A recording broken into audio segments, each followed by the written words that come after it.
네, 오늘 말씀은 잠언 3장 5절부터 10절까지입니다.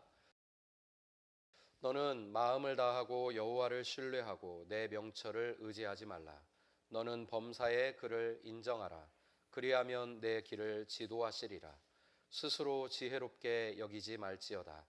여호와를 경외하며 악을 떠날지어다. 이것이 내 몸의 양약이 되어 내 골수를 윤택하게 하리라. 내 재물과 내 소산물의 처음 익은 열매로 여호와를 공경하라. 그리하면 내 창고가 가득히 차고 내 포도즙 틀에 새 포도즙이 넘치리라. 아멘. 네, 오늘은 추수감사주일입니다. 우리 한민족은 추석이라고 하는 고유의 명절이 있죠. 추수감사절과 의미가 크게 다르지 않습니다. 또 성경에서도 두 번에 걸쳐서 추수에 대해 하나님 앞에 감사하라고 말씀하십니다. 그들이 1년간 소출을 거둔 것이 물론 땀 흘리고 애쓴 결과이겠죠. 그렇지만 그 과정에서 하나님이 도와주셨기 때문에 풍성하게 거둔 것임을 믿고 하나님께 감사의 제물을 가지고 나와 축제하라고 기쁨으로 하나님 앞에 서라고 이야기하고 있습니다. 추수감사절은 미국의 교회에서 시작된 전통입니다. 미국의 교회가 어떻게 세워졌는지 모두 아시죠? 신앙의 자유를 위해서 아메리카 대륙으로 집단으로 성도들이 이주했습니다. 그곳에선 아무것도 없었습니다. 살 집도 없었고 무얼 먹을 것도 없었는데 거기 원주민들의 도움을 입고 삶의 터전을 개척하면서 1년을 보내고 하나님 앞에 그들이 살아남은 것을 감사한 절기가 추수감사주일이었습니다. 그들은 신앙의 자유를 찾아 대서양을 건너면서 배에서 많이 죽었습니다. 또 그렇게 어렵사리 도착한 그 아메리카 대륙은 지금도 한겨울이 되면 1m씩 눈이 쌓이는 그렇게 폭설이 내리는 아주 혹독한 환경이 있는 땅입니다. 그곳에서 아무것도 없이 살아남은 것이 감사해서 하나님께 드렸던 절기가 추수감사 주일이었습니다. 그럼 여러분, 우리는 무엇을 가지고 주님께 나갈까요? 우린 농사를 짓지 않습니다. 그럼 무엇을 가지고 나가야 할까? 우리 무엇을 하나님 앞에 감사해야 될까? 추수감사주일에 우린 이 말씀을 생각하면서 하나님 앞에 감사함으로 나갔으면 좋겠습니다. 세 가지를 간략하게 말씀드리고 같이 기쁨을 여러분과 나누려 합니다. 먼저 우리가 무엇을 감사할 것인가? 한 해 동안 하나님께서 우리를 이끌어 주신 것에 대해 감사합시다. 여기까지 우리의 삶의 걸음을 지켜주시고 도와주시고 인도하여 주신 하나님께 감사합시다. 본문 5절 6절에서 우리에게 말씀하고 있습니다. 너는 마음을 다하여 여호와를 신뢰하고 내 명철을 의지하지 말라. 너는 범사에 그를 인정하라. 그리하면 내 길을 지도하시리라. 하나님은 우리를 지도하고 싶어 하십니다. 우리가 가는 걸음을 인도하고 싶어 하십니다. 왜요? 우리는 어리석기 때문입니다. 우리는 5분 후를 알 수 없다 말하지 않습니까? 내년 이맘때 우리는 어떤 삶을 살게 될까요? 모두가 좋은 꿈을 꾸고 좋은 기대를 갖고 선한 길을 갔지만 한 해 동안 일어났던 수없이 많은 전쟁, 기근, 사건의 사고 이런 소식들을 듣고 나면 여기까지 한 해를 살게 하신 하나님이 참 얼마나 우리에게 많은 은혜를 베푸셨는가를 떠올릴 수밖에 없습니다. 저는 우리 공동체 올해 처음 시작했던 때를 생각해 봅니다. 여기까지 인도하신 하나님의 은혜가 분명히 있습니다. 우리를 가장 선한 길로 인도하기를 원하시기에 하나님은 우리가 어떤 상황 속에서든 언제나 조금 더 선한 길로, 풍랑을 만나더라도 다시 조금 더 선한 길로, 선한 결과로 우리를 이끌어 가시려 합니다. 그때 우리가 해야 할 중요한 일은 뭡니까? 범사에 그분을 인정하는 겁니다. 우리가 살아가는 모든 시간 하나님이 옳고 하나님이 선하시고 하나님이 우리를 좋은 곳으로 이끌고 가신다는 것을 믿고 인정하는 겁니다. 그때 하나님은 우리를 가장 선한 길로 이끌어 주실 겁니다. 그런데 여러분, 오해하지 마십시오. 하나님이 우리의 걸음을 지도하신다고 해서 그 걸음은 풍랑이 없는 길이 아니라는 거죠. 풍랑이 없는 길이 아닙니다. 어려움 없는 길 아닙니다. 늘 좋은 일만 있는 길은 아닙니다. 주님이 우리의 길을 인도하시는 건 당신의 선한 일들을 나타내기 위한 여정까지 우리를 지키시고 이끌어 가시겠다는 겁니다. 여러분, 예수님은 매일 아침 새벽마다 하나님의 인도를 받았습니다. 기도하며 말씀을 떠올리며 자신의 사명을 생각하며 성령께서 이끄시는 대로 그 길을 갔습니다. 그런데 예수님이 가시는 길이 항상 좋은 길이었습니까? 때로는 풍랑을 만난 길이기도 했고요. 때로는 사람들의 시험을 만나기도 하고 반대에 부딪히기도 합니다. 어떤 사람은 예수님을 멸시했고 그래서 선지자가 자기 고향 외에는 존경함을 받지 않음이 없다고 말씀하실 정도로 예수님이 태어났던 곳에 사람들은 그분을 참 하나님으로 인정하지 않았습니다. 하나님의 인도를 받았음에도 그런 어려움이 있었죠. 그러나 하나님이 결국 선한 길로 이끄십니다. 하나님이 그 풍랑 너머에 한 죽어가는 영혼을 살리셨고, 하나님이 시험을 만나 사람들과 논쟁하는 과정에 병자, 눈먼 자, 손 마른 사람을 살리시는 일이 있었고, 길을 걷다가도 하나님의 능력으로 회복되는 사람이 있었습니다. 하나님은 하나님의 선한 일을 하시기 위해 우리를 이끌어 가십니다. 그러니 범사에 우리가 그분의 걸음 지도를 인정해야 됩니다. 오늘 내가 만나는 이 어려움은 하나님이 나를 골탕 먹이려 하는 것이 아니라 나를 통해서 선한 일을 이루려고 하시는 겁니다. 하나님은 그 속에서 가장 선한 길로 우리를 지도해 가실 겁니다. 그랬기에 여러분, 예수님은 풍랑 속에서도 평안하실 수 있었습니다. 이 풍랑이 끝이 아니고 하나님이 인도하시는 선함이 있는 것을 알았기에 그 하나님을 인정하는 믿음이 그분 안에 평강을 주신 것입니다. 때로는 십자가라고 하는 이 무서운 형벌조차 하나님을 만나는 순간이 될 수 있다는 것을 성경이 우리에게 가르쳐 주지 않았습니까? 예수님, 당신의 나라에 임하실 때 저를 기억해 주십시오. 그렇게 주님 앞에 자신의 죄를 고백했던 한 강도는 이 십자가가 아니었다면 주님의 은혜를 깨닫지 못했을 겁니다. 인생의 시련이, 인생의 어떤 절박함이 끝이 아니고 우리의 실패를 말하는 것이 아닙니다.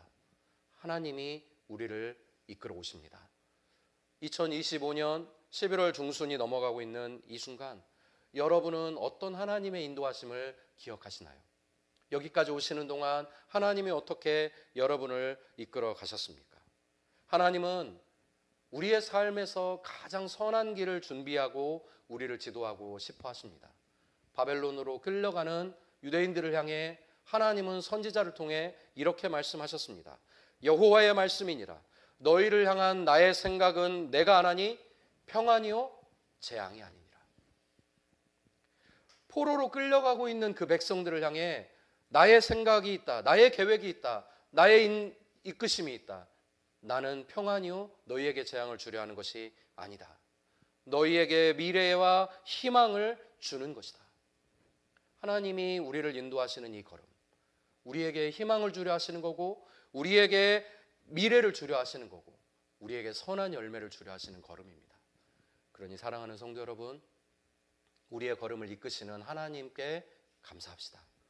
때로는 우리가 원하지 않는 조금 어렵고 힘든 고난의 과정들을 겪어간다 할지라도 이 길의 끝에 하나님께서 만들어 가실 선한 열매들을 바라보면서 우리에게 미래와 희망 주시려 하는 하나님의 선하심을 믿으며 범사의 그분을 인정하는 우리가 될 수 있기를 주님의 이름으로 축원합니다. 두 번째는요, 우리의 삶을 윤택하게 이끌어 가시는 하나님 앞에 감사합시다. 주님이 우리에게 말씀하십니다. 스스로 지혜롭게 여기지 말지어다. 여호와를 경외하며 악을 떠날지어다. 이것이 내 몸의 양약이 되어 내 골수를 윤택하게 하리라. 하나님의 인도를 받는 사람에게 하나님이 주시는 맺게 하시는 열매가 있습니다.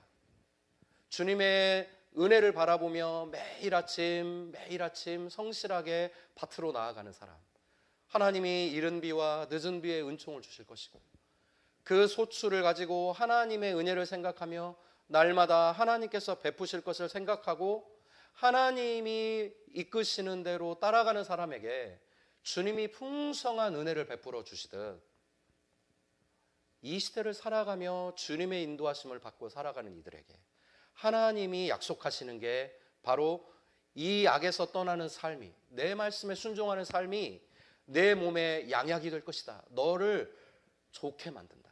내 골수를 윤택하게 하겠다. 이 내 골수를 윤택하게 한다는 말은 내 뼈가 튼튼해지게 되겠다는 말인데, 이 어떤 의미냐면 은유법인데요. 너의 삶이 생명력으로 가득한 삶이 되도록 만들어주겠다는 겁니다. 사랑하는 성도 여러분, 하나님은 만물을 충만케 하시는 충만케 하시는 분입니다. 교회는 어떤 곳입니까? 만물을 충만케 하시는 하나님의 능력이 충만한 곳입니다. 야, 이거 뭔 말이냐? 이게 되게 어렵다. 이렇게 느끼실 겁니다. 이 말은 쉽게 말하면 이런 뜻입니다. 이 세상이 여러분은 어떻게 보입니까? 조금도 부족함이 없는 기가 막히게 채워진 세상처럼 보입니까?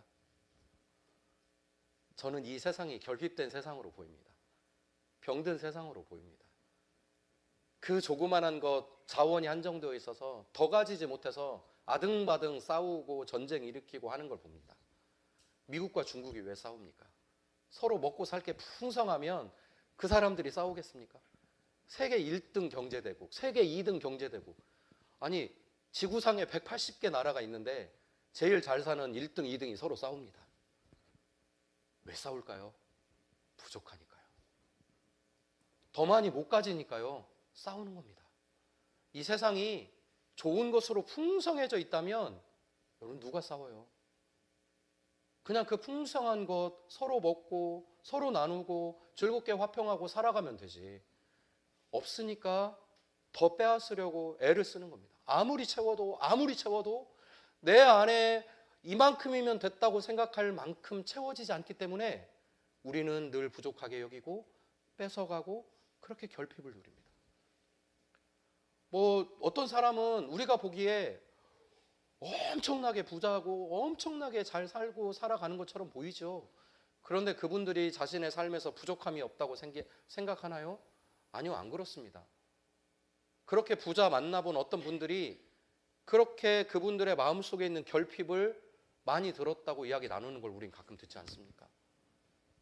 결핍이 있기 때문에 나누지 못하는 겁니다.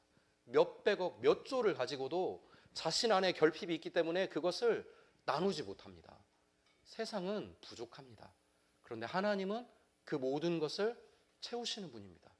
하나님이 처음 이 세상을 창조하실 때 어땠습니까? 보시기에 심히 좋았다. 심히 좋았다. 부족한 게 없었어요. 죄가 들어온 이 세상엔 모든 것이 부족해지고 결핍이 됐습니다. 교회는 하나님이 채우시는 것을 경험하는 공동체입니다. 세상의 모임과 다릅니다. 하나님은 하나님의 능력으로 이 세상에서, 이 결핍된 세상에서 하나님으로 충분하다는 것을 느끼고 체험하고 살아갈 수 있게 만들어 놓은 곳입니다. 그래서 바울이 이렇게 이야기하는 거죠. 만물을 충만케 하시는 자의 충만함이 있는 곳이 교회다. 부족함이 없게 느껴지는 거예요. 실제로 부족함이 없어서가 아니에요. 우린 가난한 자 같으나 모두를 부유하게 하는 자다. 우린 슬픈 자 같으나 사람을 위로하는 자다. 하나님이 채우시는 충만이 바로 그런 거예요. 우리 안에 그런 생명력으로 하나님이 함께 하시겠다는 거예요. 우리가 가지고 있는 능력은 적은 거지만 하나님이 그 적은 능력에 은혜를 부어주셔서 우리가 우리 것을 축복의 통로로 흐르게 함으로 이 세상에 결핍된 곳을 충만하게 채워가시겠다는 거예요. 이게 느껴지지 않는다면, 이게 믿어지지 않는다면 여러분, 아직 우리는 이 하나님이 채우시는 진실한 공동체에 이르지 못한 거예요. 어떻게 하면 이 공동체 안에 하나님의 충만이 임하게 할까? 어떻게 하면 우리를 통해 하나님께서 세상을 윤택하게 만들어가는 그 생명력이 내 안에 있을까? 이거 발견하려고 애써야 돼요. 이거 서로 기도하고 이것이 우리의 믿음의 어떤 비전이 되어서 그 길로 나아가야 돼요. 그래야 우린 이 세상을 충만하게 채워갈 수 있습니다. 세상이 보기엔 가난한 자 같으나 만물을 윤택하게 하는 자로 실제로 살아가는, 바울이 고백한 그 성도의 삶, 공동체의 삶이 우리 안에 이루어집니다. 바울의 말씀이 성경에 기록되어 있습니다. 하나님의 말씀입니다. 왜 하나님의 말씀이 우리 공동체를 통해서는 이루어지지 않는 겁니까? 너희를 통해 세상을 윤택하게 하겠다. 너의 삶에 나의 생명력을 충만하게 하겠다. 그렇게 하려면 우리가 하나님의 은혜로 충만해져야죠. 성도 여러분, 자신을 지혜롭게 여기지 않는 사람, 세상을 윤택하게 할, 나 자신을 윤택하게 생명력 넘치는 삶이 나 자신에게 있다는 사실을 부정하는 삶, 그 사람에게 하나님의 채우심이 있습니다. 그런 한 해를 사셨습니까? 하나님이 여러분을 윤택하게 하신 삶을 사셨습니까? 늘 부족했지만 나를 통해 하나님의 사랑이 흘러넘치는, 하나님의 사랑이 흘러가게 하는 삶을 사셨습니까? 하나님의 지혜는 우리 마음의 양약입니다. 하나님의 지혜는 우리의 뼈를 윤택하게 합니다. 추수감사주일, 하나님이 베푸신 은혜를 감사하는 절기입니다. 성도 여러분, 하나님이 주신 생명력으로 여러분의 삶이 더욱 풍성해지기를 주님의 이름으로 축원합니다. 내 삶을 이끌 힘이 나에게 없다는 사실을 인정하십시오. 내게 부족함이 있다는 사실을 인정하고 내게 결핍이 있다는 사실을 인정하고, 그렇게 스스로를 지혜롭게 여기지 않는 삶을 우리가 1년 내에 살아왔다면 그 안에 하나님이 부으시는 생명력으로 있을 줄, 충만하게 되어 있을 줄 믿습니다. 우리 힘으로 세상을 채울 수도, 우리 힘으로 세상을 윤택하게 할 수도 없습니다. 제 친구 딸 이름이 세윤입니다. 세윤. 딸을 낳았을 때 이름을 세윤이라고 지었다고. 15년쯤 전인가 20년쯤 가까이 되는데, 왜 세윤이냐 그랬더니 세상을 윤택하게 하고 살아라, 그래서 세윤이라고 지었다고. 전 그 말씀이 참, 그 친구의 고백이 참 좋았습니다. 성도 여러분, 우리 공동체에 하나님이 부으시는 은혜로 세상을 윤택하게 하는 교회 되기를 원합니다. 그러기엔 우리 안에 먼저 생명력이 풍성해야 됩니다. 우리 안에 하나님이 윤택하게 하시는 그 은혜가 풍성해져야 됩니다. 그 은혜로 풍성해지기를 축원합니다. 내년 추수감사주일엔 하나님이 채우시는 그 생명력으로 더 풍성해지는 교회가 되기를 주님의 이름으로 축원합니다. 그렇게 하려면요, 우리의 지혜를 내려놓아야 됩니다. 이 교회 내 생각대로 가면 돼, 이 교회 내가 이런 계획대로 하면 돼, 다 버립시다. 내려놓고 하나님이 채우시는 충만, 우리 스스로를 지혜롭게 여기지 않으며 악에서 떠나면서 하나님이 채우시는 그 풍성함으로 채워지기를 주님의 이름으로 축원합니다. 마지막으로 여러분에게 말씀드리려 합니다. 무엇을 가지고 우리가 감사하며 주님 앞에 나아갈까? 하나님께서 우리의 삶에 필요한 것을 넉넉히 채우신다는 믿음으로 하나님 앞에 감사하며 나갑시다. 누가 우리의 삶을 채우십니까? 누가 우리의 삶을 채워가십니까? 네, 고맙습니다, 지훈 형제. 하나님이 우리의 삶을 채우십니다. 잠언은 우리에게 이렇게 약속합니다. 내 재물과 내 소산물의 처음 익은 열매로 여호와를 공경하라. 그리하면 내 창고가 가득히 차고 내 포도즙 틀에 새 포도즙이 넘치리라. 우리를 채우시는 것은 하나님이십니다. 그러기에 하나님이 우리에게 말씀하시는 것은 너의 것으로 나를 공경하라는 것이었습니다.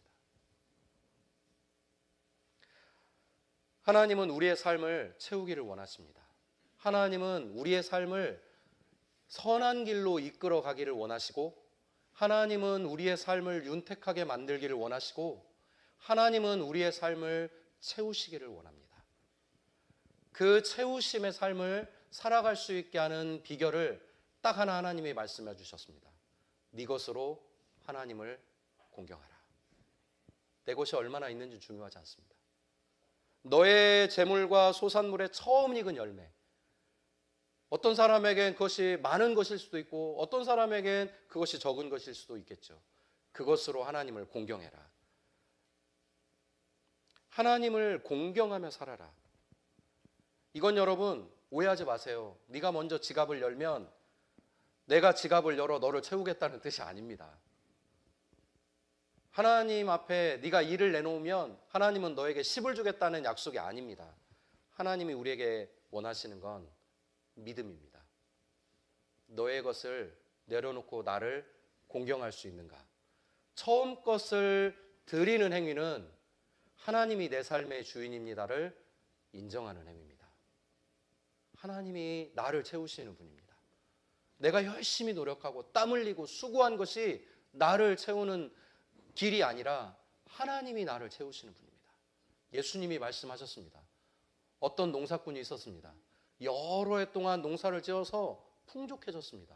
매년 땀 흘리며 수고하며 거둔 것이 잘 되어서 자신의 창고가 부족할 정도로 농사가 잘 되었습니다.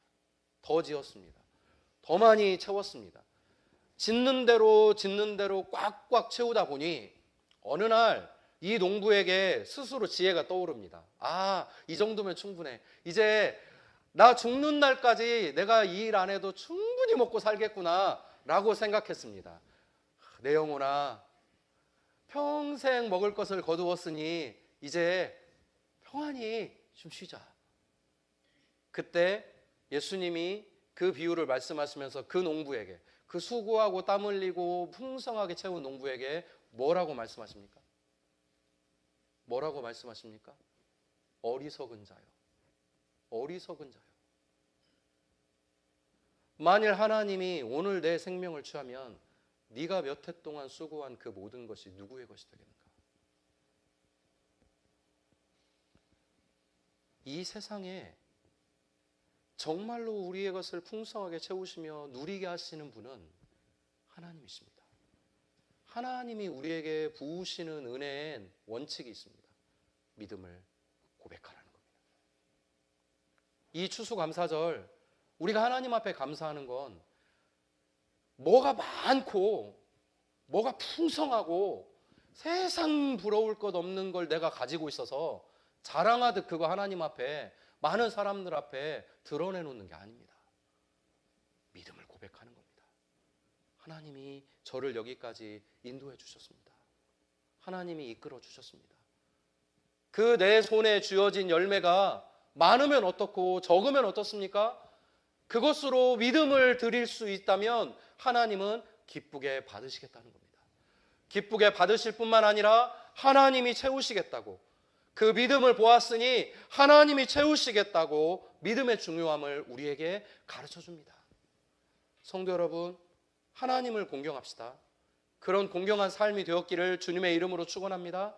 앞으로의 삶엔 하나님께서 채우시는 많은 것들을 여러분의 인생에서 누리시기를 주님의 이름으로 축원합니다.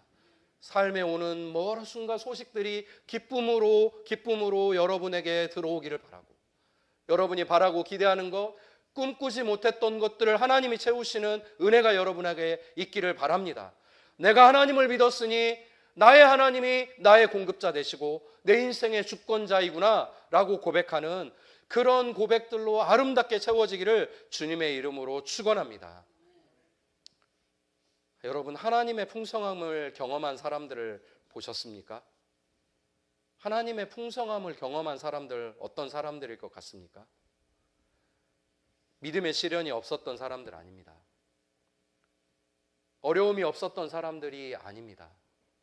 하나님의 풍성함을 경험하는 사람들은 자신의 것이 어떤 상황에서든 그것을 가지고 주님 앞에 공경했던 사람들입니다. 사렙다의 과부는 자신이 먹고 죽을 그 밀가루 한 움큼을 가지고 하나님의 선지자를 먹였습니다. 하나님을 향한 믿음입니다.